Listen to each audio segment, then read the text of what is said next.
হঠাৎ জল ছাড়ল ডিভিসি। বিস্তীর্ণ আলু চাষের জমি জলমগ্ন। জমিতে জল জমে যাওয়ায় মাথায় হাত কৃষকের।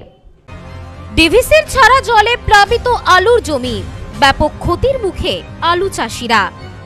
তাদের অভিযোগ, ডিভিসি না জানিয়ে জল ছেড়েছে, যার কারণে বিঘার পর বিঘা জমির আলু জলের তলায়। চাষের জমিতে আল কেটে কোনোভাবেই সেই জল বের করার চেষ্টা চালাচ্ছেন কৃষকরা।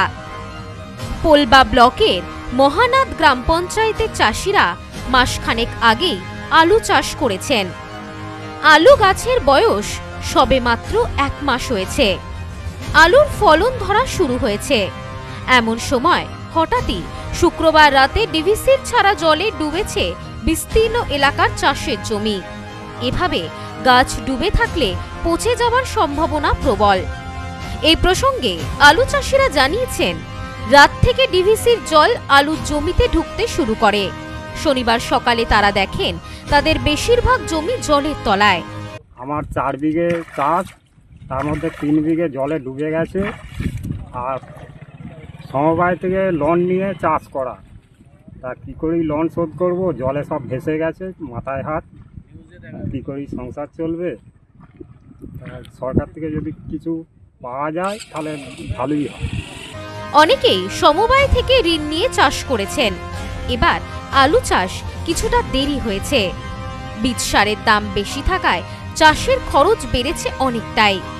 সেই টাকা কি করে উঠবে চিন্তায় ঘুম ছুটেছে কৃষকদের।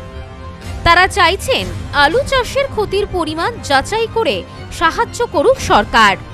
আমার এরকম আলু বিঘে 4 মতো আলু চাষ, তার মধ্যে 1.5 বিঘে মতো পুরো ডিভিসি ছাড়া জলে ডুবে গেছে। ধার দেনা করে জিনিস বন্ধক দিয়ে কোনো রকমে চাষ করেছি। এখন খুব হতাশায় ভুগছি। আপনার এখানে কত বিঘা মতো এরকম জলের তলায় আছে? প্রায় বিঘে 30-40 মতো। হ্যাঁ, এখানে আলু সবই।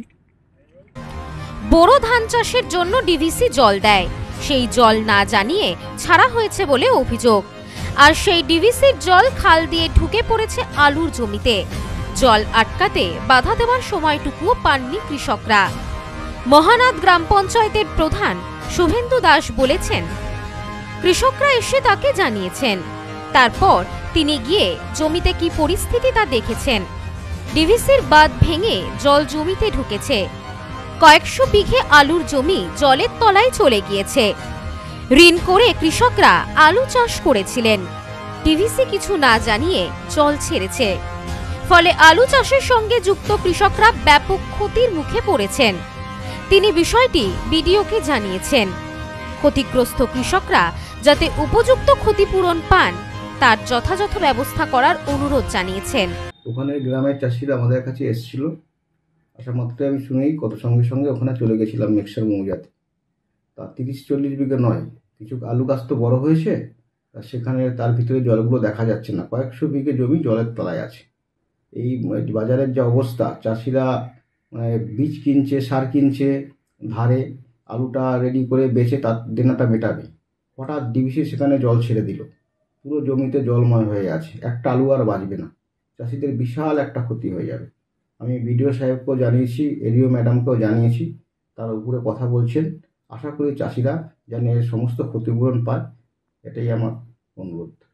ধানের পাশাপাশি আলু চাষিদেরও রাজ্য সরকার শস্য বীমার টাকা দিচ্ছে। বর্তমানে সেই বীমার টাকার দিকেই তাকিয়ে থাকতে হবে পোলবার আলু চাষিদের। এই প্রসঙ্গে পোলবা ব্লকের বিডিও জগদীশ চন্দ্র বারুই জানিয়েছেন, আলুর জমি প্লাবিত হওয়ার কথা তিনি শুনেছেন। সংশ্লিষ্ট আধিকারিকদের বিষয়টি জানানো হয়েছে। কি ক্ষয়ক্ষতি হবে তা খতিয়ে দেখে উপযুক্ত ব্যবস্থা নেওয়া হবে। Bureau report, news no man's land, Polba. বধুয়া গুঁড়ো মশলা, গন্ধেও ভালো, স্বাদেও ভালো। বধুয়া গুঁড়ো মশলা, সম্পর্কে আনে অটুট বন্ধন।